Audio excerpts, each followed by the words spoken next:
Good morning, everyone. Welcome to today's podcast, The Engineer Whisperer, on a transition into a director role.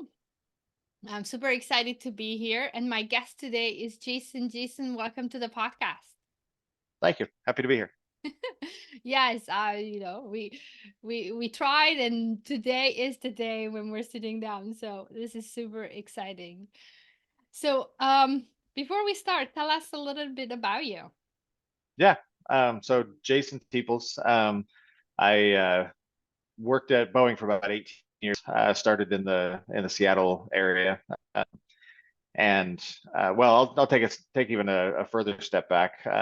So first, I'm a dad of 5 kids, so 17 down to 6, and my oldest is graduating in about 2 weeks. So I'm feeling old, and life is pretty crazy. But on the career front, I worked at Boeing for about 18 years and did my internship at Boeing back in 2004, and then they offered me a job, and I basically had 12 different jobs at Boeing in those 18 years. So it started out in finance and an accounting role, and then moved into like managing all of the cash coming in for the airplanes at Boeing, which was always fun. I'd go home disappointed, and I would balance $4 billion coming into the bank for airplanes, and then I would be in the thousands in my own checkbook. Just And zeros, Jason, just zeros. yeah, it's just zeros. And then moved into like an enterprise audit type of role where I traveled the country for Boeing, working at different sites and doing some different audits that weren't all finance related. Started branching me into operations and working with a lot of the engineers at Boeing. And then when I exited the enterprise audit program was when I stepped into my first leadership role, managing 13 different people, and uh, and that was a big change for me. And then from there, I moved um, into a finance role that was management in supply chain, and then I decided to make a big leap and move my family from Seattle to Chicago, and supported all of the Boeing executives and senior VPs in Chicago. And that was right when the crashes for Boeing happened. And I remember I was sitting in an airplane when the Ethiopian plane crashed, and was there for a senior leadership meeting in communications. And I've had a lot of people that have asked me about Boeing and some of the things that have happened recently, and all I saw when I was supporting all the leaders in Boeing was leaders that truly cared about doing the right thing and making sure that they were building safe airplanes, and that we weren't just glossing over the some of the important things. And so it was a fun time for me to work with those leaders in Chicago and see them work through such a tragedy. And I learned a lot in that role. But as you can imagine, supporting those executives during that time was pretty. It was challenging for me and for my team, and I would say I got a little bit burned out after about 2.5 years of working there in Chicago. So then I moved my family to Salt Lake, and my role in Salt Lake was working with supplier over in the UAE to move the assembly of the 787 vertical fin from 50% of the assembly from Salt Lake to the UAE. And so that was right when COVID hit. So if you can imagine, being on a project where you're Wow. supposed to move over and be living there, but not able to actually do that. And so I would take trips, 2 weeks on, 2 weeks off, over to Dubai. So made about 20 trips to Dubai in 2 years to support my team over there. And so that was, another challenge. Probably my guess is I probably took 200, 250 COVID tests, because every day that we would go on site with the supplier, we had to take a COVID test every 3 days. And so that was kind of a crazy time, in the world, but and from my role. But as we delivered 787 vertical fins from that supplier, my role kind of tapered off, and we supported more locally for that team over there. I moved into a role at Salt Lake that was over facilities, and I kind of, for me, that was, I say that I was bored, but it was, kind of a letdown after being, and and so at the facilities we had, I'll tell a little story, that we had some sparrows that were dive bombing people as they came into the building, and it was a big deal because we called the supplier and they decided to, or to hit the bird's nest out of the tree. And a lot of the people in the building, including myself, were not, happy that that was how they decided to handle that situation. And so I went that day, and a boss that I had worked for at Boeing previously called me up and said, "Hey, have you ever thought about trying something different?" And so that's when I decided to make the change, to to move over to Element and try something different, because I think the role that I had over in the UAE was really a culmination of those 12 different jobs in 18 years at Boeing, into kind of almost like a final project, thinking of like school and things like that. It was kind of like my final project, and then I felt like I was ready to try something different. And so moved over to Element into so I was a senior manager of their senior project manager, at Boeing, moved into a director of account management at Element, and have been there for about a year and a half. So Okay, so it sounds like that you were invited into the director role by yeah, someone. I had to apply, but it was, Yeah. we definitely had talked about it and felt like it aligned well with my experience and what I wanted to do with my career. Well, let's talk about that transition and start with what came easy to you in that transition from Boeing to Element. Yeah. So it wasn't an easy transition, just making the decision to move to Element. It was, I lost sleep over, the benefits, and I mean it's kind of the golden handcuffs at Boeing of, you don't want to leave because the 401k is good and the insurance benefits and things like that. Yeah. And the change to Element, some aspects of those were not as, they're not as strong of benefits, I guess I would say. But Yeah. some of the biggest things that I took away as I started my career at Element was Element is a privately held company. We do about $2 billion a year and have about 9,000 employees. And so you compare that to Boeing of, at one point we were close to 100, and have 150,000 employees. And I think for me at Boeing, I always felt like a cog in a wheel. That I was there to fill a role, and as long as that role was, or that work was being done, there wasn't, somebody that was irritated or angry or a fire to put out, or something like that. And as I've stepped into my role at, and it's more like I'm leading a company, that I can make direct impact. So I have 10 people spread out across the United States, and as we make decisions, you can see the immediate effect of those decisions on the business and the revenue and the impact that it has on our EBITDA and our bottom line. Whereas at Boeing, it was oftentimes, I'm doing this for the bigger, broader, good, but it was hard to look at a financial statement and say that's where I made the difference. And so for me, I've really enjoyed that aspect of Element, is being able to see my direct influence on the business and the decisions that I make.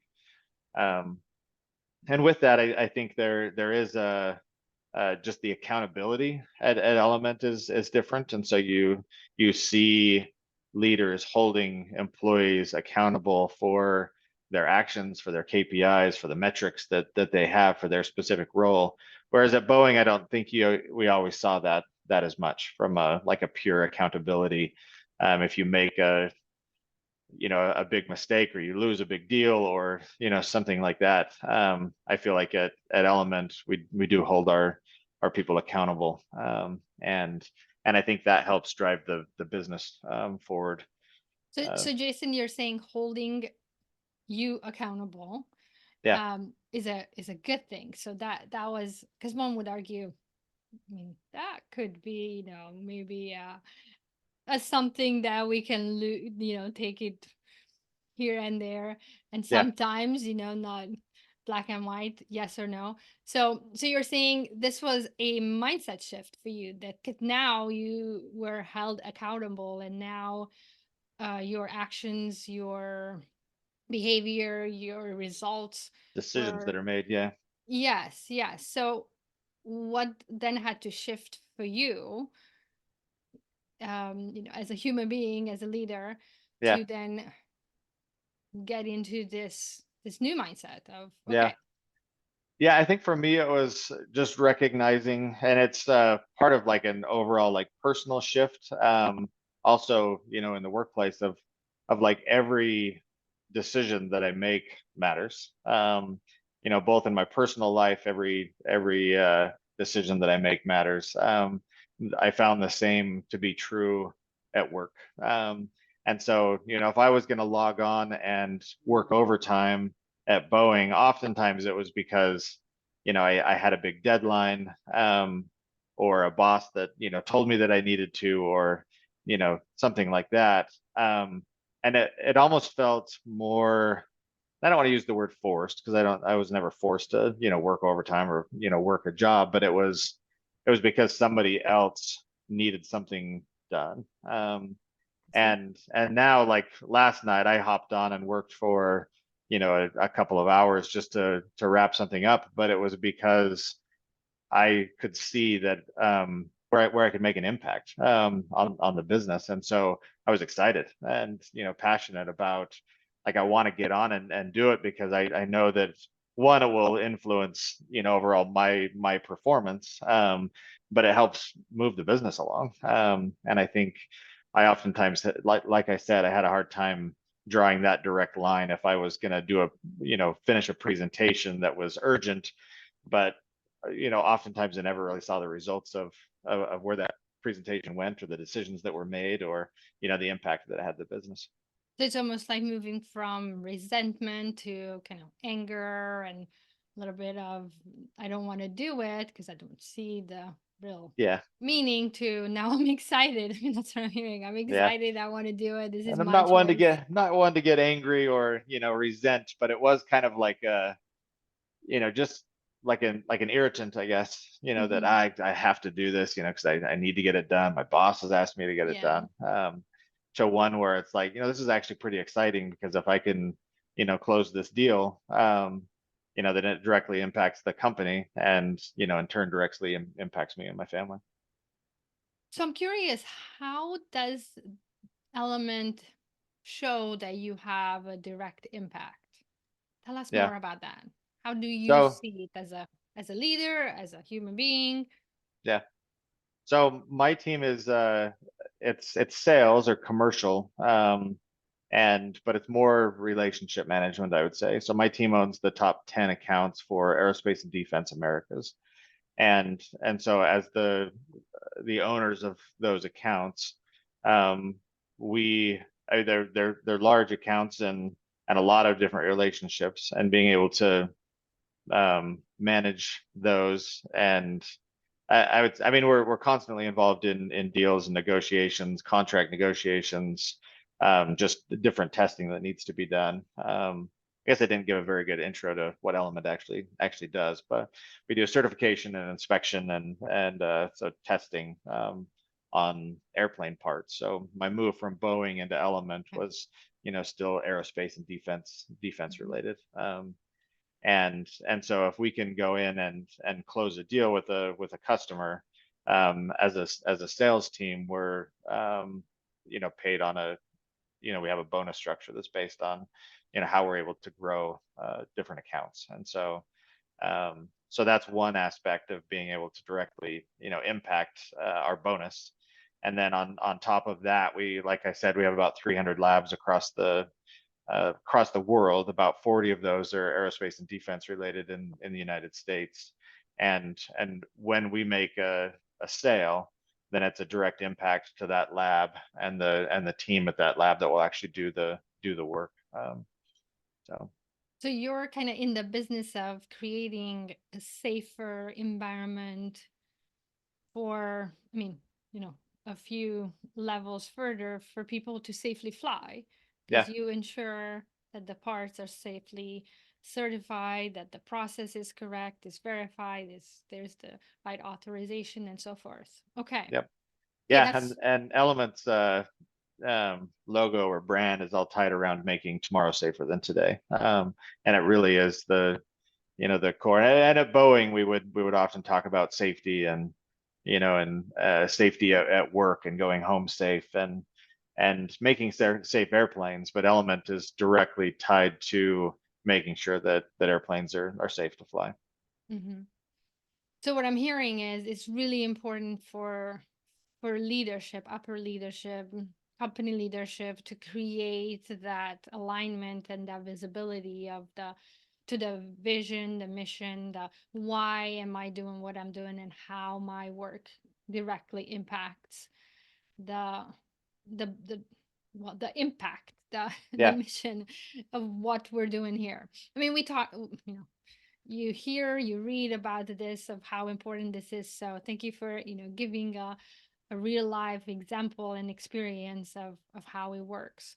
Because I think for most of us, and I'm going to say myself, um, I also am that person who I want to know how my work impacts, even if it's the smallest.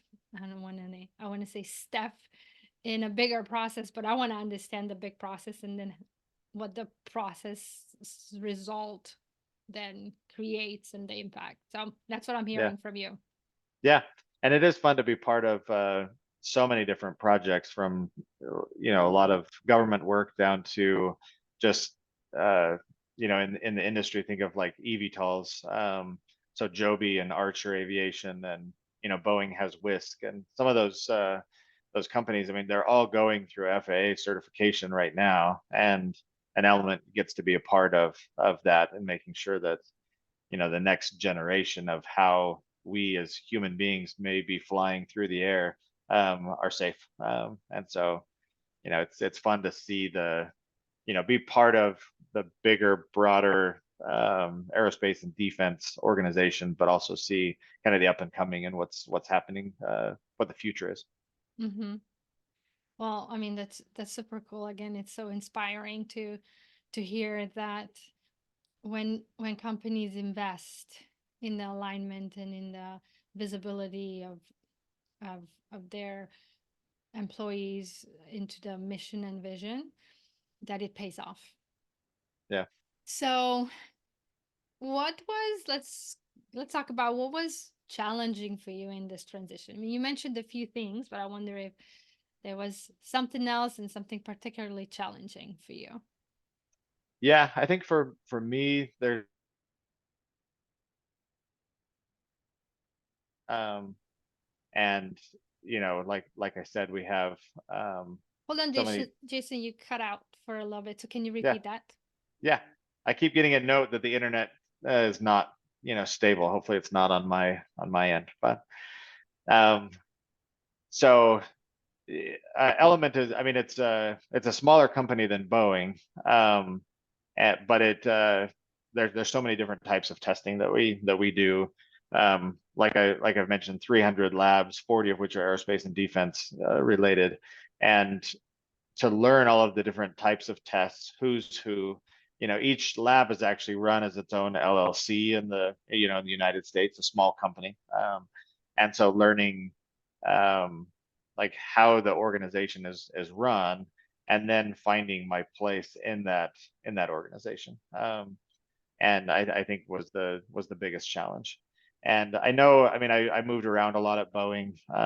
Like I mentioned, 12 different jobs in 18 years. I never really found it difficult to transition at Boeing from one role to another, even if they were very different roles. It was pretty easy to step in. You knew the Boeing lingo already. You knew the acronyms, the big thing at Boeing. And so stepping into Element was completely new. And then on top of that, stepping into a director level role where I really was looked at as a senior leader and expected to be able to drive performance, not just in my own team, but across all of the labs. And one thing that was different for me when I was in Chicago, I would say typically my boss would only call me if there was a problem. And so, when I would see the name come up on the caller ID, on the phone, I would always have like a kind of a gut wrenching feeling of like, like what has happened? What executive is not happy? Yes. And as I've moved into my role, and I think this is one, it is kind of how we are at Element and how we operate, but I think it's also kind of kudos to my boss. But when I first joined and he would call me, I would see it come up on Teams, and I would have that same like gut wrenching feeling of like, what have I done? What's gone wrong? Yes. And he'd be like, "Hey, what do you have planned for the weekend?" And we would chat for 5 or 10 minutes, and then he'd be like, "All right, well, enjoy whatever I was doing." And in my head, I'm thinking there's got to be more that what have I done wrong? But it really was just a culture of the people are important, and making sure that everyone is seen and feels valued, and that we're not just talking when there's a problem. And so me and my boss is the VP of sales. We have regular tag ups, and I would say a portion of that is not just around the business, but just this morning I was telling him about my daughter graduating, and we're moving to Idaho, and things like that. And so there's a personal side that is taken as important. And I found that to be a huge benefit, and something that I've tried to do with my team to make sure that are seen and understood as individuals, and not just, like I had mentioned with Boeing, more of just a cog in a wheel that's there to get a job done. Or to solve a problem. So let's add that. I mean, Yeah. when when you say that, I remember my some of my leaders that I worked with and for that feeling of when you see their name and like, I don't I really know. want to. What have I done? I don't really want to pick up, but I mean, I Yeah. have to. So it's this, Yeah. just this a few seconds of resistance, Yep. friction Yeah. that shows up. But I love it. So you're saying your mindset shift of I'm a leader and I get to choose how and where I put my employees, when I call them, and how, the process of how do I connect with them, and how often, and to think about on the other end, on the receiving end of, I don't want to be that leader who Yeah. I don't want them to have the same feeling when I'm calling, right? yes, Yep. yes. So, ooh, that I love it. So those who are listening, this is a good moment to check in. Are you just calling your team when there's a problem for them to solve it and to check on them and talk to them about it, or are you calling them to check about them and how are they doing? Thanks for the reminder, Jason. I think that there's always good to have that reminder because we forget we are humans and get going Yeah. and into busyness. Yeah. And I think as a leader, that's one thing that I've really tried to focus on my entire career in leadership positions is, these are, they're large companies with a lot of demands, and um but we are all people, and making sure that everybody feels valued on the team. And so I do like to learn my team and their families, and what do they like to do. And I like to drive autocross, so kind of a large parking lot where you drive your car through around cones. And so I had a coworker that was interested, and actually talking about the things that we get excited about at home. And he went and did his first autocross event, and we called up each other the next day like, how was it? That was, and I want to see pictures, and making sure that they know that we're all people, that we're all in this together. And I think for me, part of that mindset shift was when I was at Boeing. I had cancer when I was 27, and having a leader that was truly interested in me and making sure that I was okay, and going through that. And it was a big deal. But getting through it, knowing that I had full support from my leadership team, meant a lot. And so I've always tried to take that approach with my team. Mhm. So Yeah, it's important, as you're saying. It can affect our health if we leaders are causing stress to others, and we can be um, the reason for a burnout. yep, Or very true. we can make a different choice and choose not to be a reason for someone's burnout. So let's choose differently. Yep, I agree. Put in my plug in here.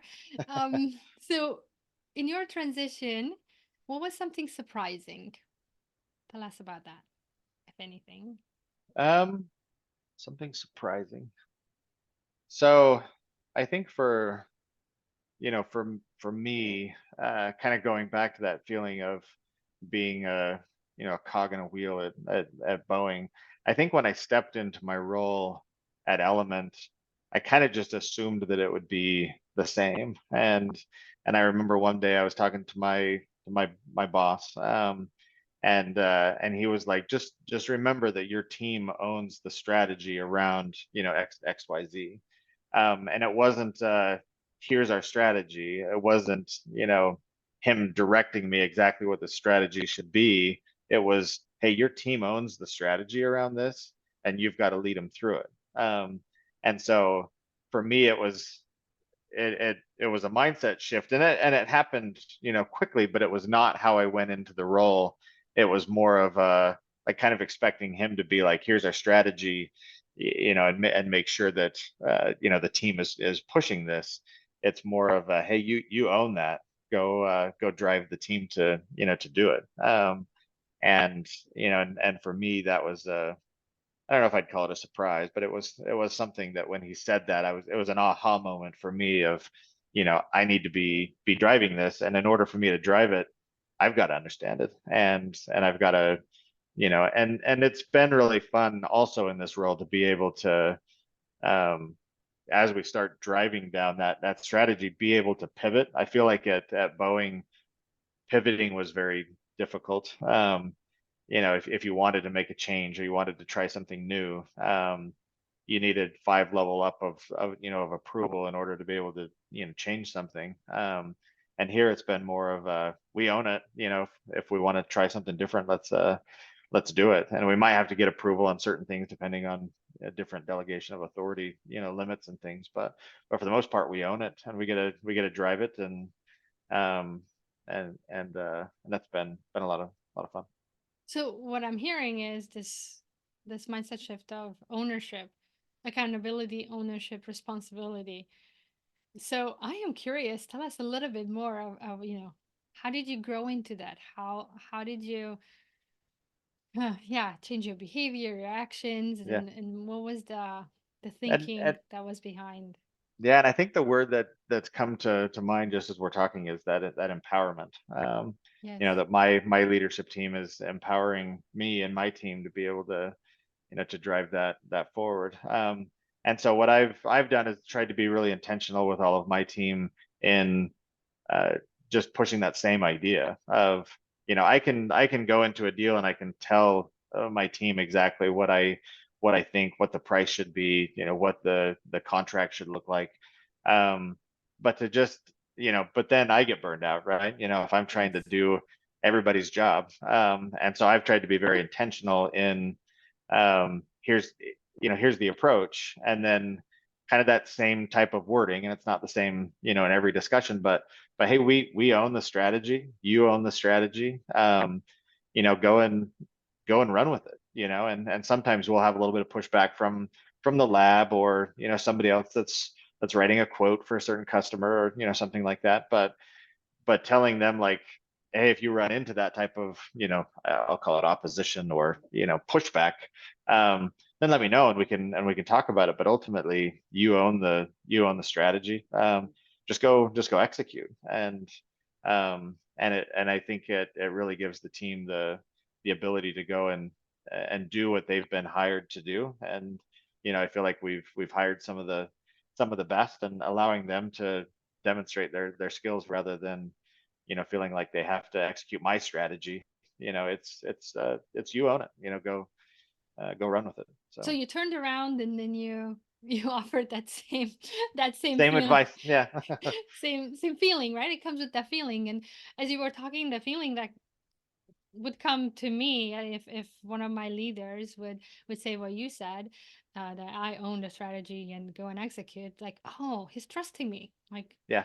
I have his trust, and it's almost like, I want to make him proud, want to make him, her, like this feeling of serotonin comes up when you go out, and like our kids go, and I couldn't have done it without you. Yeah. It's that feeling of yes, I executed it. However, I know that behind me I had someone's trust and respect, and again, if I had any issues, I could go and get help. So Yep. that's what comes to my mind. Okay. Well, was there anything else that you introduced, operationalized, Operationalized. I intentional? So that's one. yeah, Intentional ownership. Okay. I think we, as leaders, we oftentimes get caught up on process. And, I know at Boeing, it was a lot of charts and, PowerPoint presentations and things in order to make sure that leadership, knows what we're doing, and, that we're not going rogue, and, and things like that. And so something that I've tried to do with my team is make sure that, because I guess taking a step back, I often felt like at Boeing, creating those charts and presentations was not always a waste of time, but there was there was an aspect of just doing something because you were asked to do it. And so in the tools that my team uses, I try and make sure that it's not just filling it out because they were asked to fill it out, but really making sure that it's something that helps guide them in the work that they have to be done. So as an example, we have account plans that each person is asked to create for their account.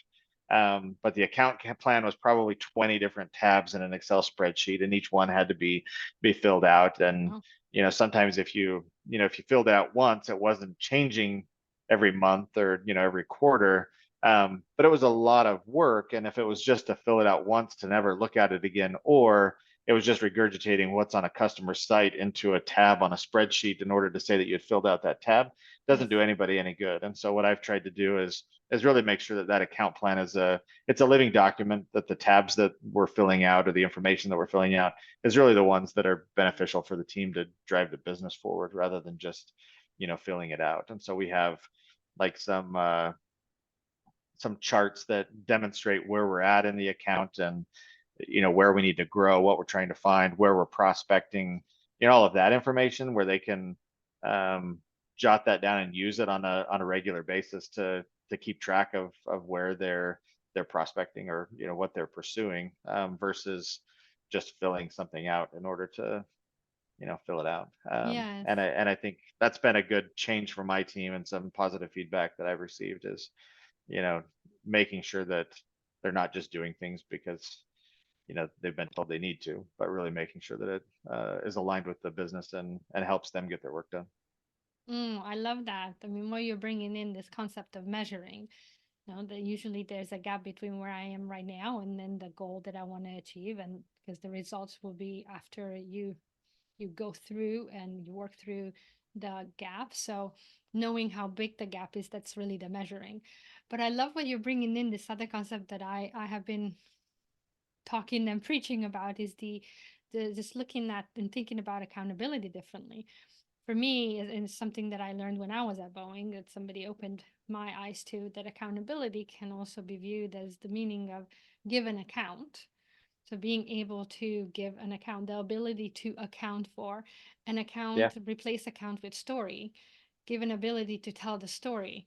So if you learn to give the ability to tell the story of, okay, what I've done, how big the gap is right now, what else am I gonna do to reduce the gap so that I will get the results, then the outcome will come.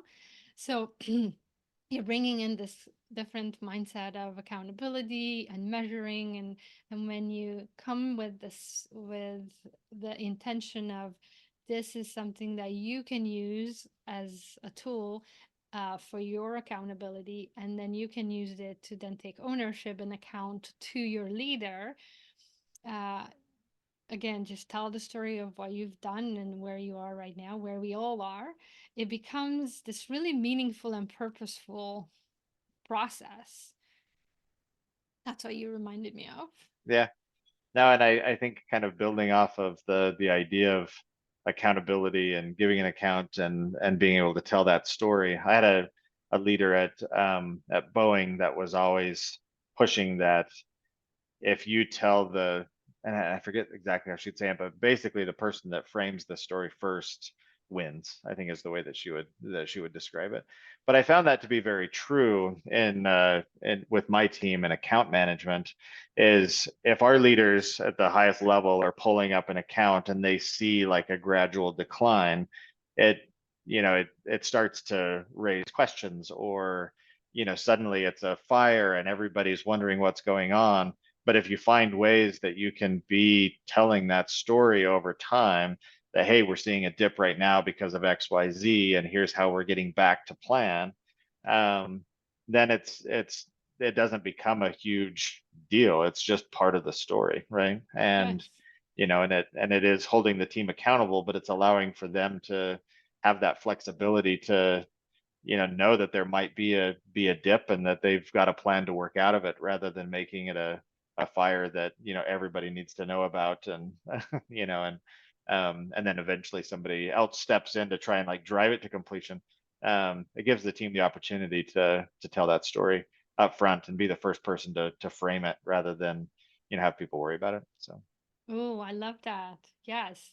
Because one of the things that happens when there's a fire, and you need to go firefight, is you pretty much drop everything else.